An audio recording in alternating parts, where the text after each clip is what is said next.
Glória a Deus. Recebam todos a paz do Senhor. Os que estão felizes com Jesus, digam glória a Deus. Deus é bom em todo tempo, a sua misericórdia dura para todos sempre, né? Uma alegria estar com vocês aqui nessa conferência e poder falar para um povo tão lindo e abençoado que é o povo da Lagoinha Campos 2, né? Glória a Deus. Tenho certeza de uma coisa: você não vai voltar para sua casa do jeito que você chegou. Deus tem uma palavra para o teu coração e Deus tem uma bênção para a tua vida. Gente, abra comigo a Bíblia, Lucas, capítulo 8.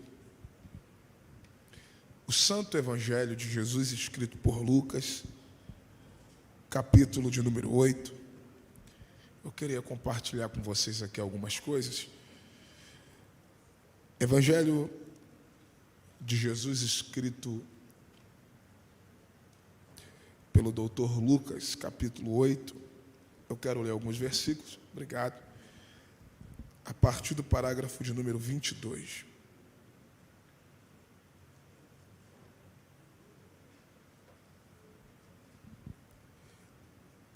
Evangelho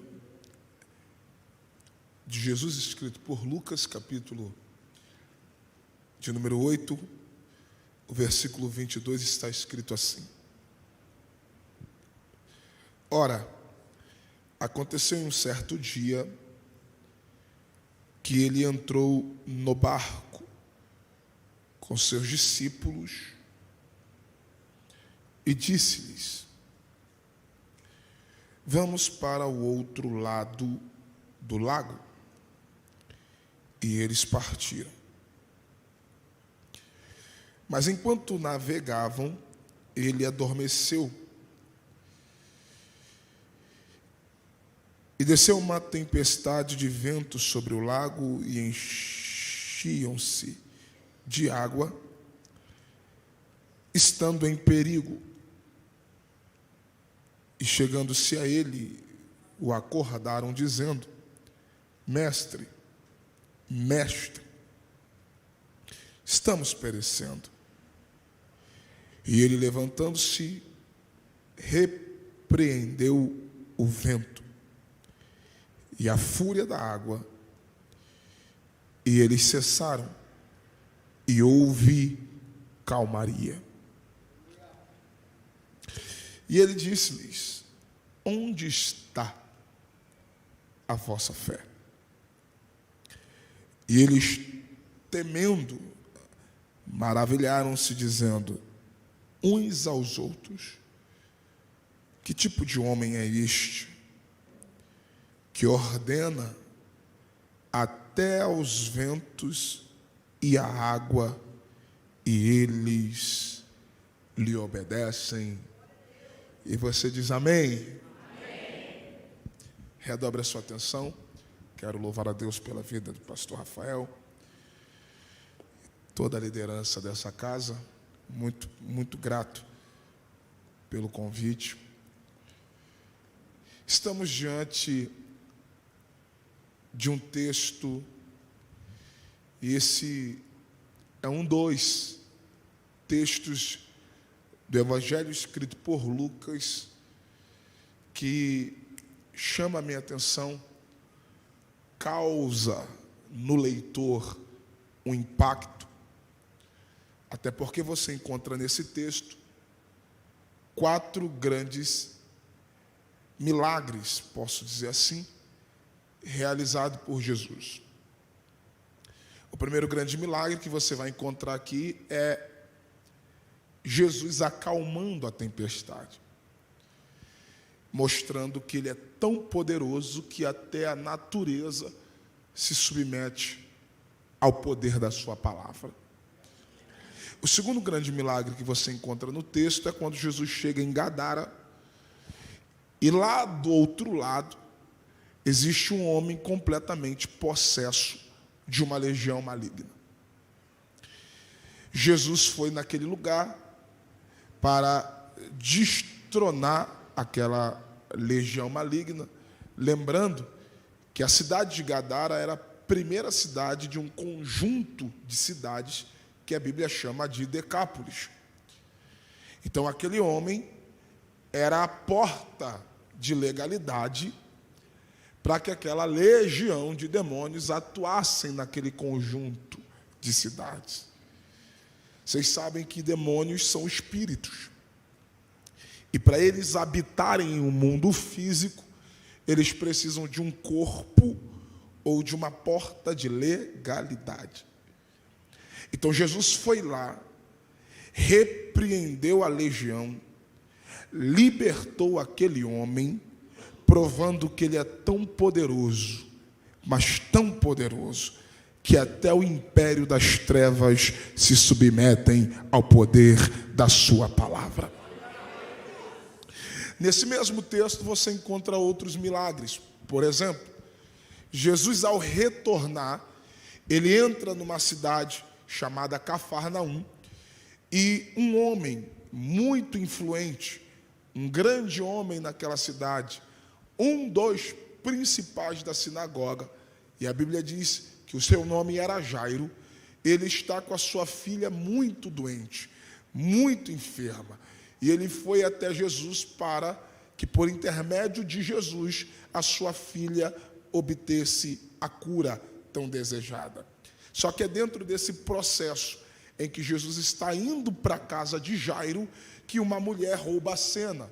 Esta mulher tem 12 anos sofrendo de uma hemorragia, 12 anos sofrendo de um sangramento. E isso aqui mexe comigo, porque aquela mulher tem 12 anos de problema, enquanto a filha de Jairo ia fazer 12 anos e estava morrendo. Isso já traz para nós uma lição muito grande, que na caminhada sempre haverá alguém com um problema maior do que o seu. Eu vou repetir, na caminhada sempre haverá alguém com um problema maior do que o seu. De repente você veio nessa conferência para colocar diante do altar de Deus o teu problema, e você está achando que o seu problema, a sua luta, a sua dor, a sua dificuldade é maior do que a de todo mundo. E você pode não saber, mas deve ter alguém do teu lado que está com um problema maior do que o seu. Para Jairo, Jesus ir na sua casa para curar sua filha que estava muito enferma era a prioridade. Só que nesse mesmo contexto, uma mulher que há 12 anos sofrendo de um outro problema, toca na orla de Jesus e ela é curada. Eu não sei quem é que vai pegar, só que aquela mulher, ela tinha tanta fé, mas tanta fé, porque a fé é um gatilho de ativação. Você pode falar isso para duas pessoas, diga assim, ó, a fé é um gatilho de ativação. Toda pessoa que ativa a sua fé, ela está preparada para acessar o sobrenatural. Alguém ali levantou a mão, eu vou repetir. Toda pessoa que ativa a sua fé, ela está preparada para acessar o sobrenatural. E o sobrenatural não é para quem vem para uma conferência como essa para ficar caminhando naquilo que é natural. Não! A fé é para quem acredita que aquilo que a realidade está dizendo que não, a palavra de Deus é maior do que a minha dor, é maior do que a minha realidade, é maior do que a minha enfermidade, é maior do que o meu problema, é maior do que a minha luta.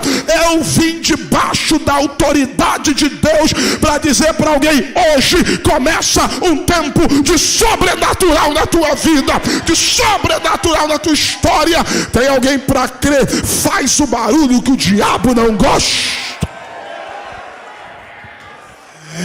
Ela tinha tanta fé que ela disse: eu não quero que ele me veja, eu não quero que ele me perceba, eu não quero que ele me toque, eu não quero que ele me veja, eu quero tão somente tocar na orla dele, e eu sei que se eu tocar na orla de Jesus, eu serei curada. Estou pregando para pessoas que estão aqui, que só um toque na orla já será suficiente para viver um grande milagre da parte de Deus. Aleluia.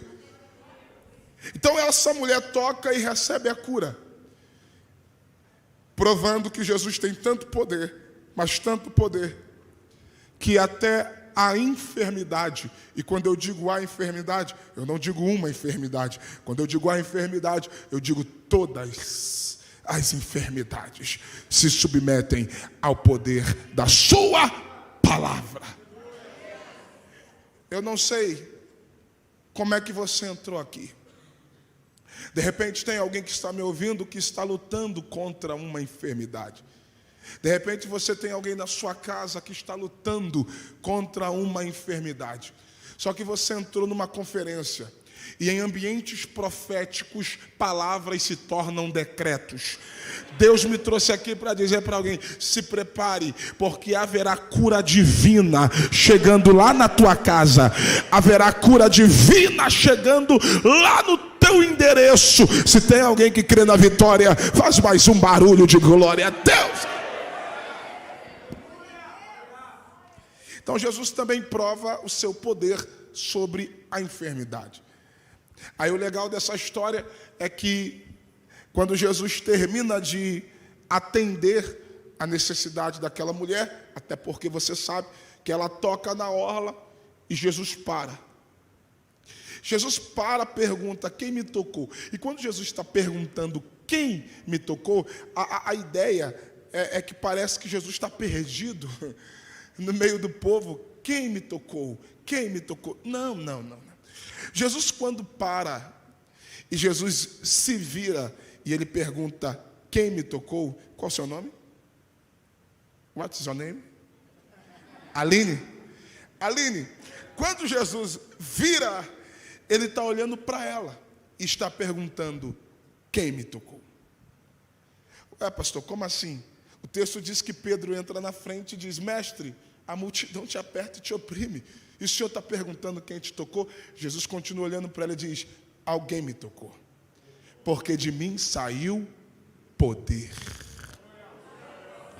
Pastor, por que Jesus está olhando para ela e não vai em direção a ela? Porque ela não veio diante de Jesus, ela veio por trás de Jesus. Ela veio na ideia de que eu não quero ser vista, eu só quero tocar. Então Jesus jamais vai expor se ela não queria a exposição. Então Jesus está perguntando: quem me tocou? Porque Jesus só vai falar com ela se ela se apresentar. Aí ela vendo, está escrito, e vendo que não podia se esconder. Por que o texto diz que ela não podia se esconder? Porque Jesus já estava olhando para ela. E quando ela percebeu que Jesus já havia identificado quem era ela se apresenta e diz diante de todos: fui eu, Senhor, fui eu. Aí Jesus diz: agora sim, vai em paz, a tua fé te salvou. Por que é que Jesus esperou ela se apresentar? Porque a fé dela trouxe para ela aquilo que ela buscava, que era a cura. Ela tocou e ela recebeu. Mas aquilo que a alma dela necessitava, que era paz e salvação, só Jesus pode dar. Eu estou dizendo para alguém: a tua fé te acessa ao sobrenatural. Agora, salvação e paz é só Jesus que pode te dar. É só Jesus que pode. Aí Jesus olha para ela e diz: vai em paz, a tua fé te salvou. Quando ele termina de abençoar aquela mulher, a notícia chega da casa de Jairo: a menina está morta. Jairo, não incomode mais o mestre. A menina morreu. Outra coisa que eu aprendo aqui: até diante de Jesus tem gente para trazer má notícia. É por isso que quando eu vou para o culto, pastor, eu já ponho meu telefone logo no modo avião, para ninguém me ligar, mandar mensagem, porque tem gente que tem prazer de trazer má notícia quando você está diante do mestre.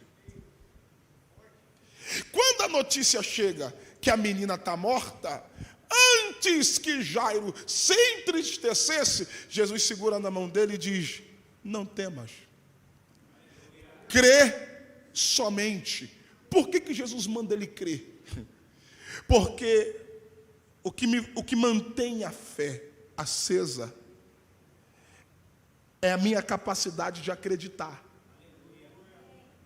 Então Jesus está dizendo: não temas, crê somente, porque a notícia chegou, mas o propósito não muda. Eu vou na tua casa.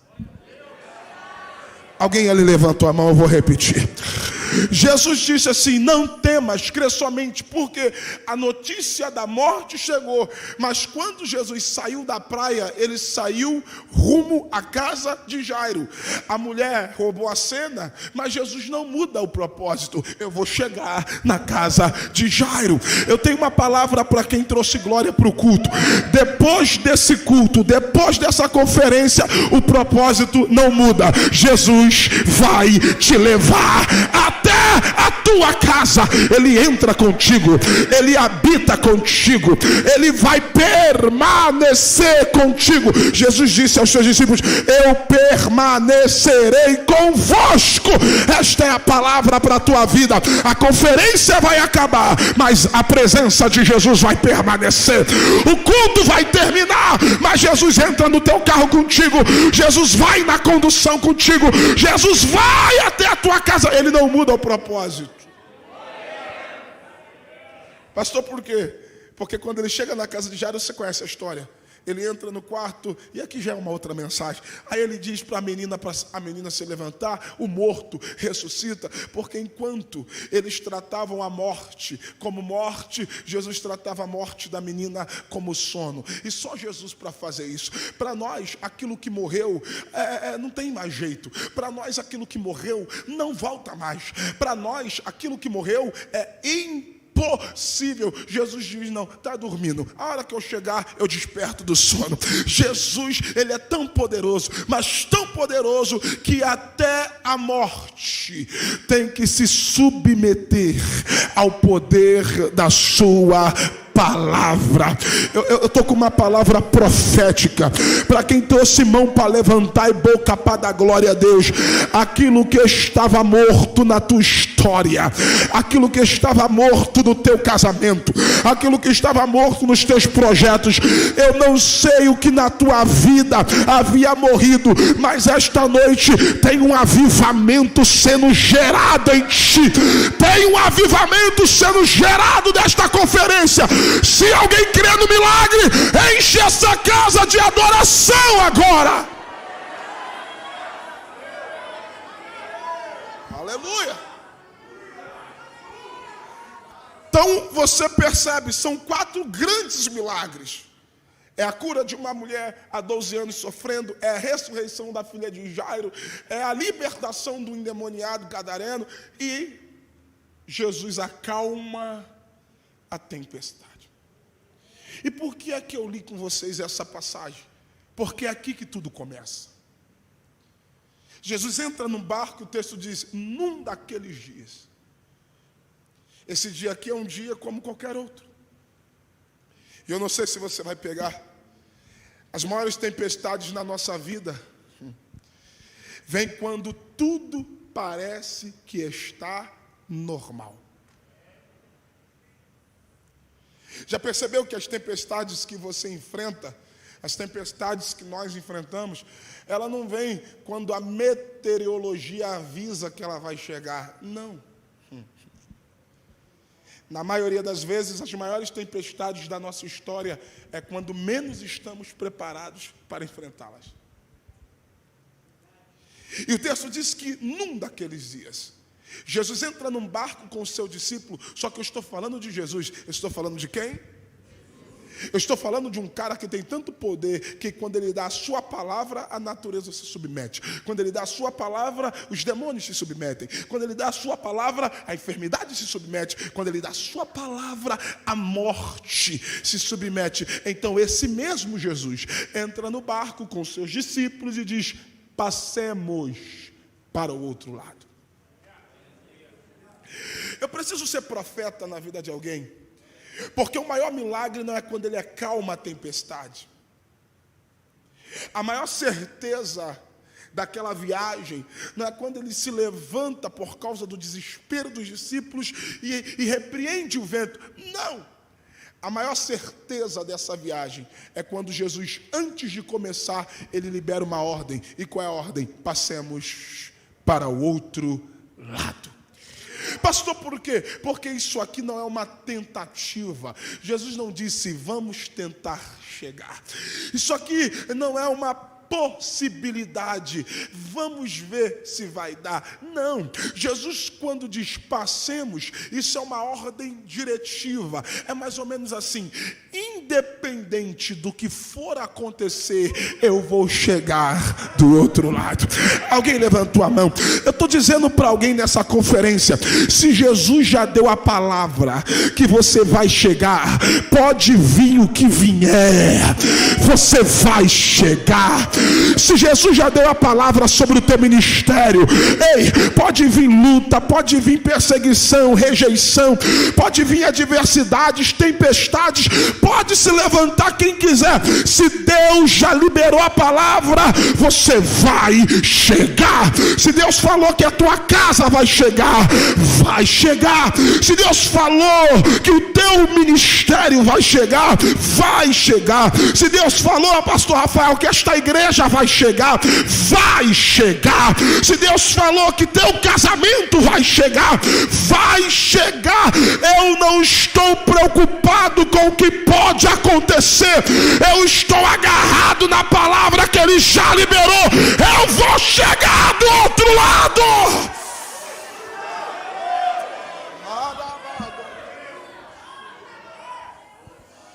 Passemos. Isso aqui é uma ordem diretiva. A prova do que eu estou dizendo é que Jesus entra no barco e a navegação mal começou e ele dorme. Você pode falar para alguém e diga, Jesus dormiu. Isso aqui é uma coisa que parece que foge um pouco da nossa realidade. Porque a gente crê tanto no poder dele, a gente crê tanto na divindade dele, que a gente acaba esquecendo que ele era humano. Porque a gente está tão agarrado na palavra de Deus que ele não dorme, o guarda não tosqueneja, que na verdade Jesus aqui estava dentro de uma natureza humana. E eu não sei aqui, mas quem viaja frequentemente ou já viajou, e não precisa só viajar, mas quem trabalha no cotidiano sabe que toda viagem ela gera um cansaço. Pastor, por quê? Porque a obra cansa. Pregar cansa. Cantar cansa. Tocar cansa. Você trabalhar todo dia cansa. Enfrentar um trânsito de quase 2 horas que eu enfrentei cansa. E toda pessoa que está cansada, uma hora ela precisa o quê? Descansar. Então não existe problema nenhum em dormir. E a Bíblia nunca condenou o ato de você dormir. Pelo contrário, o salmista diz, em paz me deitarei, dormirei, porque o Senhor me faz descansar em segurança. Você lembra da parábola das 10 virgens? O texto diz que todas dormiram. Eram 5 loucas e 5 prudentes. Se o problema fosse dormir, as prudentes não dormiriam. Então perceba que o problema não é dormir, porque esperar também cansa. O problema é como se dorme. Porque as prudentes tinham reserva de azeite. Quando o noivo chegou, elas estavam preparadas. Uau! Agora, as loucas não, elas dormiram sem estar prontas. Elas dormiram sem estar preparadas. Elas dormiram sem ter azeite. E quando elas acordaram, elas foram comprar quando eram para elas já estarem prontas. Então, o problema não é dormir. O problema é como se dorme.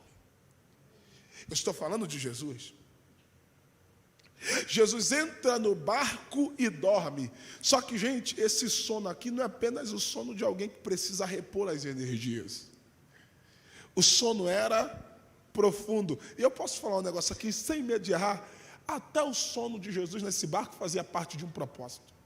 E não por quê? Lá vai. A Bíblia diz que sobreveio uma tão grande tempestade. Você pode enfatizar isso para alguém perto de você. Diga, uma tão grande tempestade. Diga.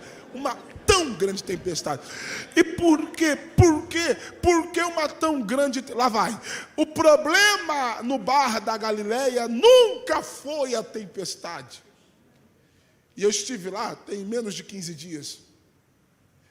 O problema no Mar da Galileia não é a tempestade, porque no Mar da Galileia é normal tempestades localizadas. Isso devido a um fator climático. A extensa planície do mar, as montanhas adjacentes, então era normal acontecer tempestades localizadas no Mar da Galileia por causa de um choque térmico. Isso é um fator climático. Então, para eles ali, o anormal não é a tempestade, mas é a intensidade da tempestade. Pastor, por quê? Porque dos 12 que estão no barco, 4 eram pescadores, a saber, Pedro, Tiago, João e André. Eu estou falando de 4 homens que a vida toda dominaram o barco, controlaram o barco em dias de tempestade. E aonde é que entra o desespero? Quando aqueles que a vida toda dominaram o barco, descobriram que não dominavam mais aquilo que eles dominavam. Eu vou repetir para alguém. Aonde entra o desespero? Quando eles que tinham controle do barco perceberam que não mais controlavam aquilo que eles controlaram a vida toda. E na vida da gente não é assim. Tem coisa que acontece que você diz, deixa comigo que eu mato no peito. Tem coisas que acontecem na tua vida, não, isso aí eu tiro de letra. Tem coisas que você já está tão acostumado de lidar que não te causa mais medo, que não te causa mais desespero. Só que tem dias que a tempestade está além da proporção que você está acostumado. Até porque essa tempestade aqui não é uma tempestade comum. Primeiro, por causa da intensidade. Segundo, porque do outro lado Jesus ia enfrentar uma legião de demônios. E tu acha que o diabo está satisfeito? Você acha que o diabo vai querer deixar você chegar aonde ele sabe que se você chegar o prejuízo é dele? Você sabe que o diabo, ele faz de tudo para parar você, para parar a tua navegação, para parar o teu propósito, para paralisar a tua caminhada. Então deixa eu falar para alguém, enquanto os discípulos estão desesperados porque o barco está se enchendo e tudo parece que vai dar errado, sabe Jesus? Continua dormindo. Não. Eu não sei se você vai conceber isso comigo. Eu estou falando que tem 12 homens desesperados com medo de morrer e Jesus está dormindo. Que sono é esse? Que o vento está soprando e Jesus não acorda. Que vento é esse? Que sono é esse? Que a tempestade se intensificando e Jesus não acorda. É para você entender que nem tudo é por acaso. Tem coisas que faz parte de um propósito de Deus. E eu não estou falando de qualquer homem. Eu estou falando de Jesus. Eu não estou falando de qualquer pessoa. Eu estou falando de Jesus. E primeiro, na Bíblia, sono fala de segurança. Sono fala de repouso. Sono fala de tranquilidade. Eu estou falando que se Jesus está dormindo no meio de uma tão grande tempestade, é porque ele está seguro. Ele está tranquilo. Tranquilo por quê? Porque a palavra já foi liberada. Passemos para o outro lado. Passemos. Eu vou profetizar para quem tem mão para levantar e boca para dar glória. Se Deus já liberou a palavra, descansa. Se Deus já liberou a palavra, tranquiliza. Se Deus já liberou a palavra, não tem vento do inferno que possa impedir você de chegar aonde Jesus já determinou. Ei, se Jesus está no teu barco, meu irmão, ele pode estar dormindo, mas ele está. Isso para mim já é suficiente. Agora, eu cheguei onde nós queríamos. Porque o problema nunca foi o sono. O problema, pastor, o problema não foi o sono? Não, porque Jesus está dormindo mesmo com a tempestade quase virando o barco. O problema também não é a tempestade. Não, pastor, não, porque Jesus já havia liberado a palavra. Passemos para o outro lado. Pastor, então me diga onde é que está o problema. O problema está na falta de fé de quem deveria ter fé para acreditar na palavra que já foi liberada. Alguém deu glória a Deus. Eu estou dizendo que Jesus não vai liberar, ele já liberou. Ele não vai fazer, ele já fez. O que você precisa nessa conferência é ativar o gatilho da tua fé. Pastor, por quê? Porque eu estou falando de uma batalha espiritual. Porque do outro lado Jesus vai enfrentar uma legião de demônios. Então batalha espiritual é coisa séria. O apóstolo Paulo fala sobre a batalha espiritual.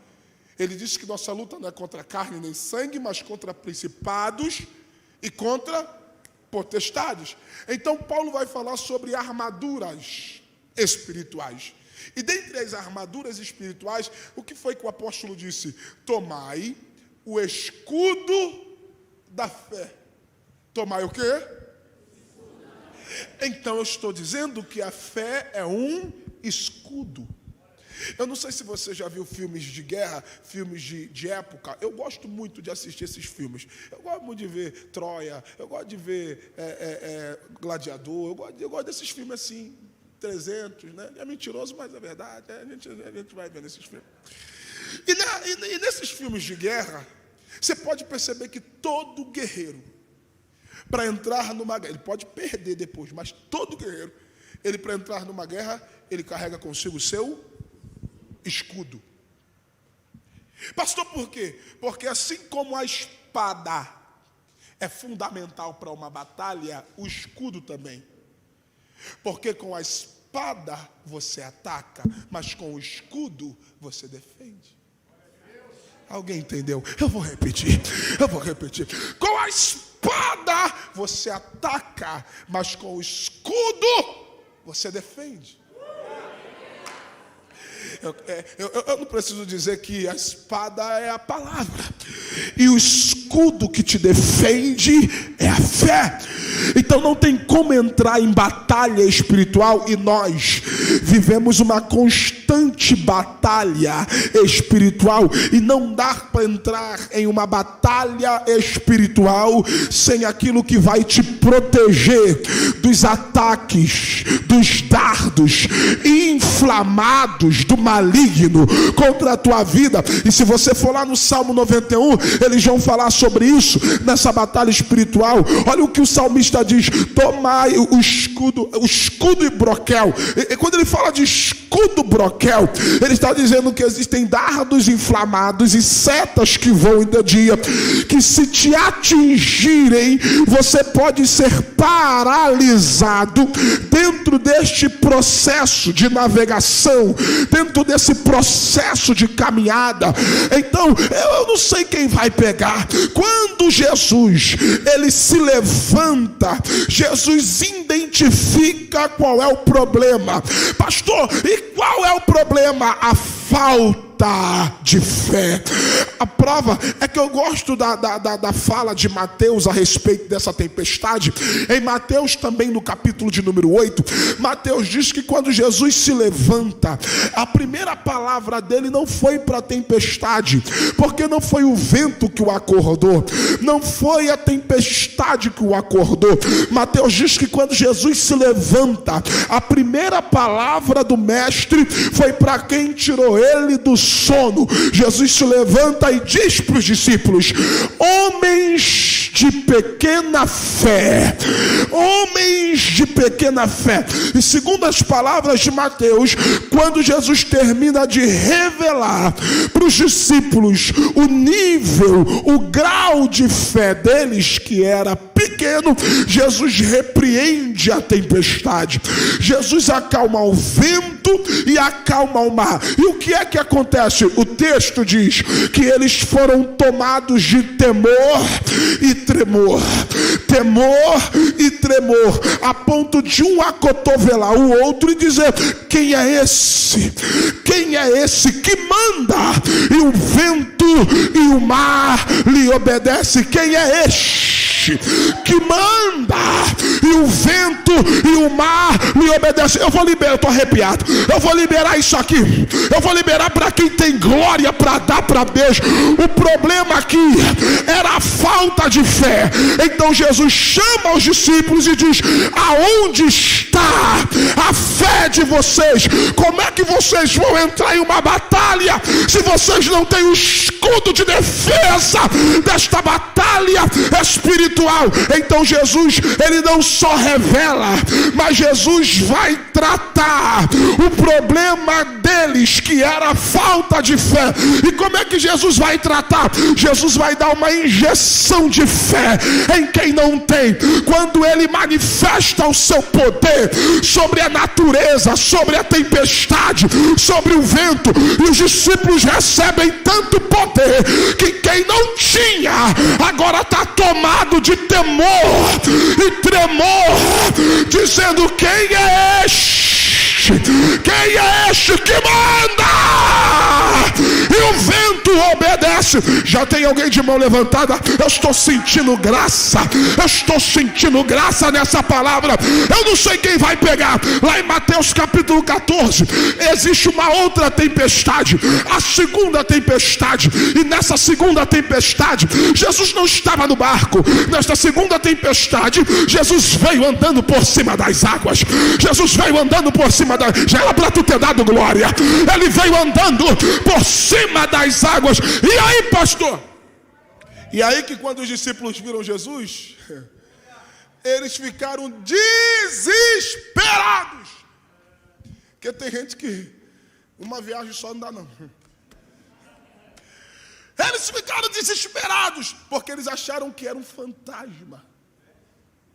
É por isso que eu estou falando que você precisa ativar o gatilho da fé. Porque a fé te acessa ao sobrenatural. Aí tem um Pedro, que por mais problemático que seja, foi o único que fechou os olhos para o problema e abriu os ouvidos para a palavra.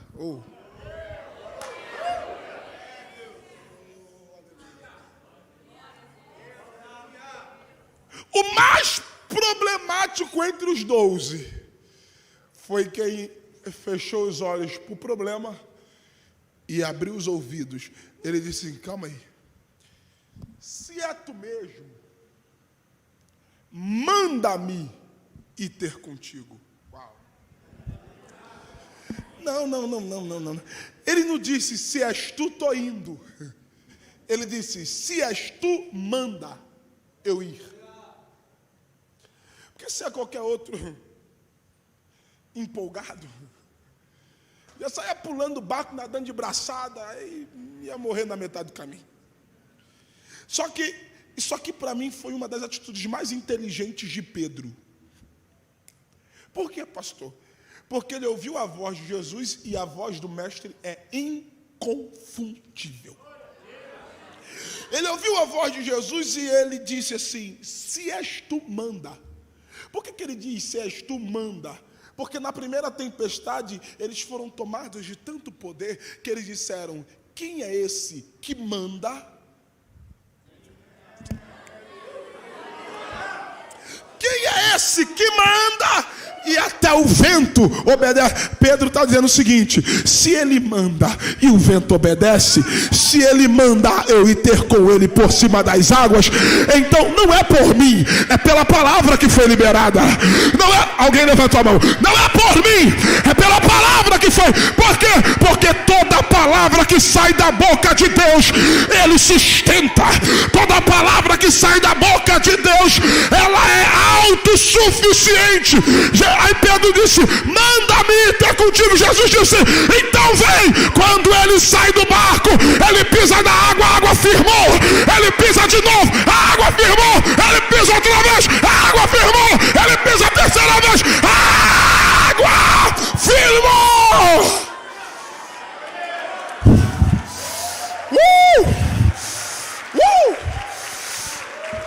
Pastor, por que aqui eu encerro? Porque eu ouvi uma definição de fé e eu guardei isso. Eu ouvi o seguinte: a fé é você colocar o pé e Deus colocar o chão. É o que aconteceu com Pedro. Quando Pedro diz manda, e Jesus diz vem, a palavra a palavra se responsabilizou de sustentar a caminhada de Pedro. Aleluia. Aí sempre tem alguém do contra, né? É, pastor, mas Pedro afundou. Sim, ele só afunda quando no meio da caminhada ele prefere olhar para a tempestade do que olhar para quem veio acalmar a tempestade. E é você que decide aonde a tua fé estará firmada. Se a tua fé está firmada no autor e consumador dela ou dos teus problemas. Se você é alguém que olha para os teus problemas e coloca os teus problemas como maior do que aquele que pode resolver os teus problemas, você vai viver afundando nas águas dessa tempestade. Agora, quando você mostrar para essa tempestade que o teu Deus é maior do que o teu problema, é maior do que a tua dificuldade, é maior do que a tua luta, você vai viver o sobrenatural de Deus em meio às tempestades da tua vida. Se tem alguém que acredita, por favor, pula dessa cadeira, fica de pé. Fica de pé, fica de pé. Orabaquela bachurianda rabaia da rachorega.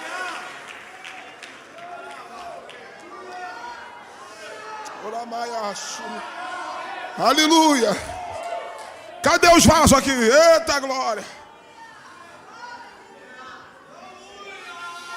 Deus me trouxe nesta conferência para dizer para alguém: você não morre nessa tempestade, você não naufraga nesta tempestade, a tua história não termina nessa tempestade. Essa tempestade será mais uma das tempestades que você vai vencer, que você vai superar, que você vai transpor elas pelo poder da fé.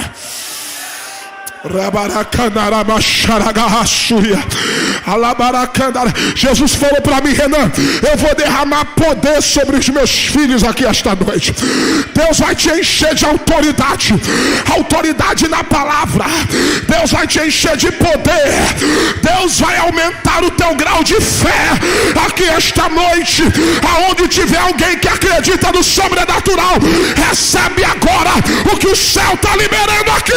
Recebe.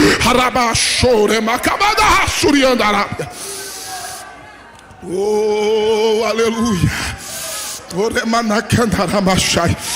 Isso, eu vou deixar você adorar. Eu estou arrepiado. Eu vou deixar você adorar por 30 segundos, vai.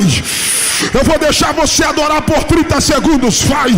Você vai sair mais forte do que você chegou. Você vai sair desse barco mais forte do que você entrou. Quem olhou para você e disse: cadê a fé? Vai ver você sair daqui com o escudo na mão, com a espada na outra. Não vai ter capeta que vai parar no teu caminho. Eu profetizo: 1000 cairão ao teu lado, 10.000 à tua direita, mas a tua casa não será atingida, tua família não será atingida, teu os filhos da